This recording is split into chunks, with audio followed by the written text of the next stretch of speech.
Bon, le projet cheveux longs avance tout doucement. C'est un petit peu la cata, on va pas se mentir sur les côtés, mais je tiendrai bon. Je ne couperai pas jusqu'à mon arrivée en Australie parce que oui, il y a beaucoup de choses qui changent pour moi en ce moment. Et à partir du mois d'août, je vais passer un an en Australie. Je vais tout vous détailler. Donc, on se retrouve dans ce deuxième épisode de Hors Cadre. C'est une sorte de petit podcast pour un peu documenter mes doutes, mes projets, ma passion pour le voyage,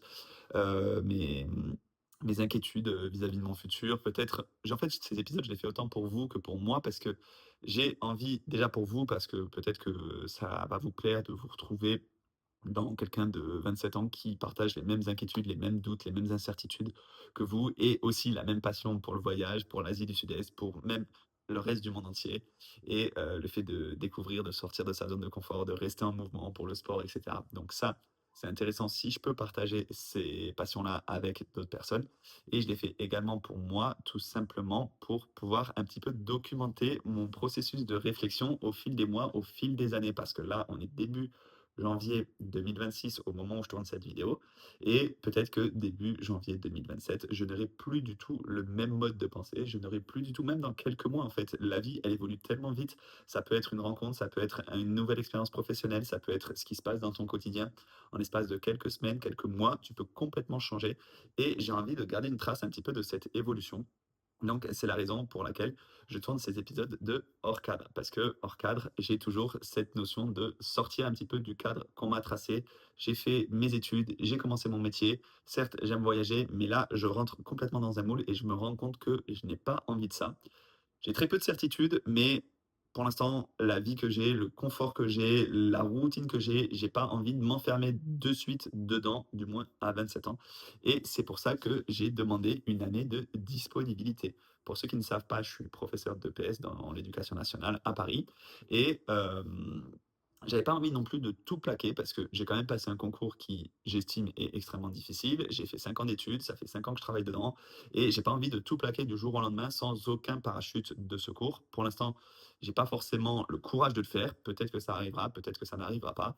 Mais la meilleure option qui puisse m'arriver, c'est d'avoir obtenu cette année de disponibilité. Ça veut dire qu'à partir de la rentrée scolaire prochaine, je vais pas travailler pendant un an, pendant toute une année scolaire, pendant 12 mois, et je ne vais pas être payé, mais je peux faire ce que je veux, je peux prendre du temps, je peux essayer d'autres travails, je peux voyager, et c'est justement ce qui est prévu. Je vais voyager et je vais partir en Australie. Alors effectivement, c'est pas la chose la plus originale pour un Français qui est complètement perdu, qui va aller faire un PVT en Australie, mais je sens que j'ai besoin de ça, ça fait un moment que j'ai envie de ça, et il y a une question de timing aussi, j'avais pas forcément envie de ça avant, à 18 ans, à 20 ans, à 22 ans. Il y a beaucoup de jeunes en fait qui partent faire des PVT assez jeunes justement, à 20 ans, à 22 ans, entre une année de césure, entre leur licence, leur master, avant de commencer leurs études, après leurs études, avant de commencer leur métier, et cetera. Moi, j'ai pas forcément ressenti ça parce que je ressentais pas ce fait d'être complètement perdu, complètement à l'ouest, complètement, hem, comment dirais-je?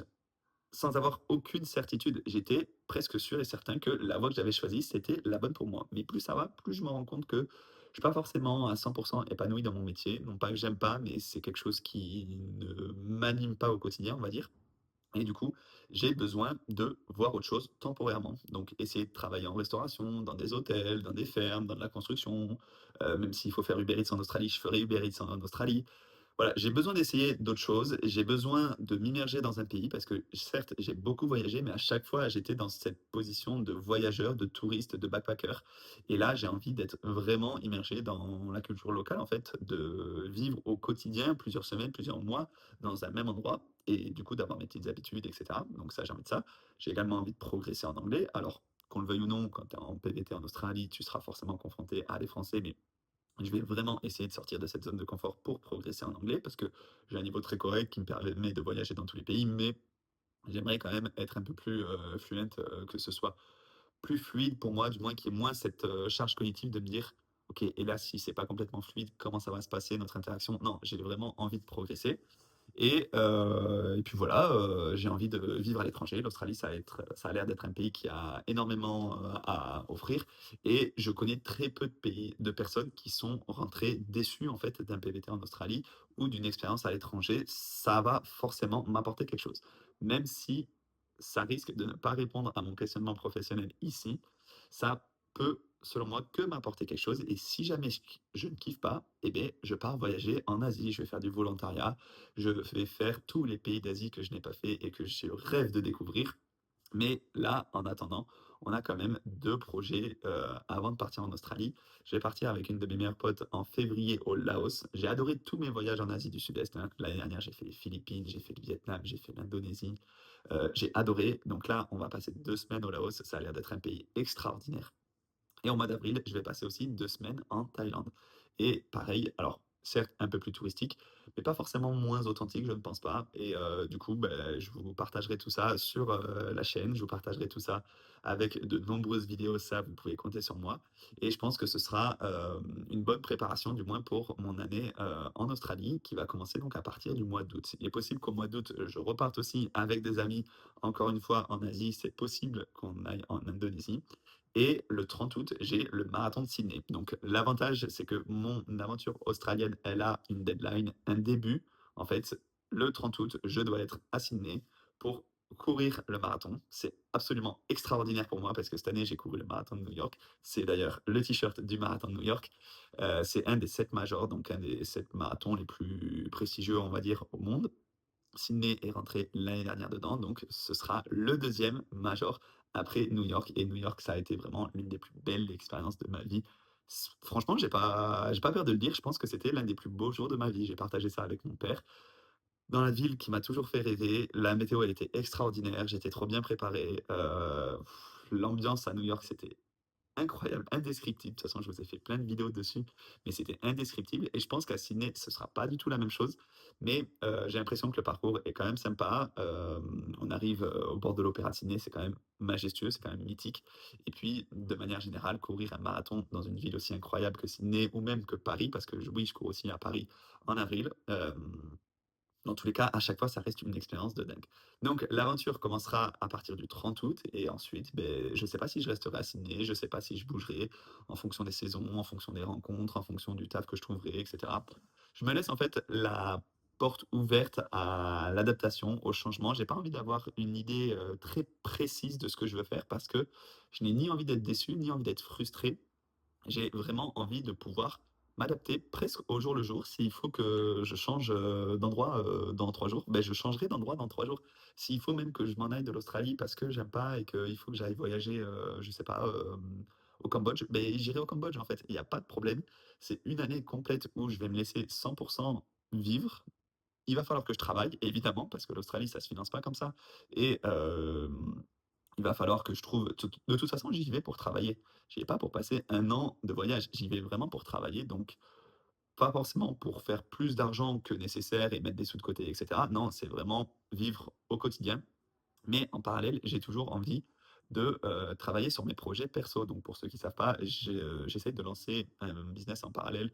Alors c'est beaucoup moins fun, hein, que tous ces comptes autour du voyage, autour du sport et cetera. C'est un business autour de l'investissement et des finances personnelles, tout ce qui est investissement en bourse, en SCPI, en crypto-monnaie, le PEA, le compte titre assurance vie, bref. Si ça vous intéresse, je vous mettrai un lien dans la description pour aller voir la chaîne, pour aller voir les comptes. Mais j'essaye de développer ce business en parallèle et j'essaye aussi de faire grossir mon compte au travers du voyage. Parce que oui, ça peut débloquer, alors certes sur des opportunités, des collaborations, et cetera, mais aussi des rencontres, des expériences que on pourrait ne pas soupçonner. Donc voilà, j'essaye de m'ouvrir un maximum de portes. Je sais pas trop où je vais avec cette vidéo. Je sais pas si ça vous parle ou si c'est quelque chose qui est trop personnel. Mais en attendant, je suis hyper content de pouvoir avoir ces projets qui commencent à se concrétiser un peu. Moi, je suis complètement perdu, j'ai très peu de certitudes dans la vie. Je sais que je veux découvrir le monde, ça c'est clair et net. J'ai vraiment la conviction profonde que je peux faire tous les pays du monde, que je peux explorer toutes les cultures du monde, tester toutes les cuisines du monde. Ça, c'est pas impossible, mais en attendant, j'ai besoin de me poser peut-être un an dans un pays anglophone pour essayer d'autres tafs, pour voir, en fait, pour m'ouvrir, je j'ai toujours vécu en France. Certes, j'ai beaucoup, beaucoup voyagé, mais j'ai toujours vécu, travaillé, appris en France et donc j'ai besoin d'apprendre énormément de choses à l'étranger. Voilà. Si vous avez, des expériences à partager, si vous avez des conseils, des recommandations justement sur, le fait de partir en Australie, sur le fait de partir tout court, sur le fait de voyager en Asie, n'hésitez pas à les laisser dans les commentaires. Ça pourra, toujours, résonner, soit en moi, soit en vous, soit dans quelqu'un d'autre qui lira le commentaire.